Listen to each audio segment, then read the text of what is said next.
This is Mason Ready, MECH 116. We are with our lab volt AC trainer.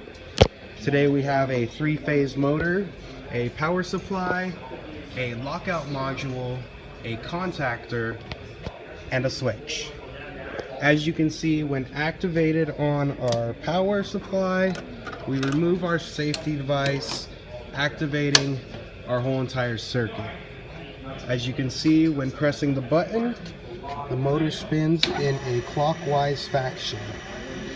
As we continue to look at the motor, we can actually change the direction of the rotation based on the phases.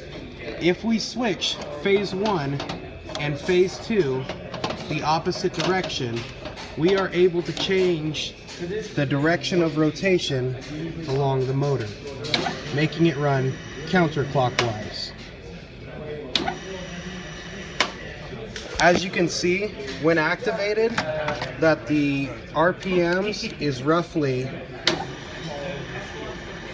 1775, which is approximately 65 RPMs over the designated amount due to a unloaded motor.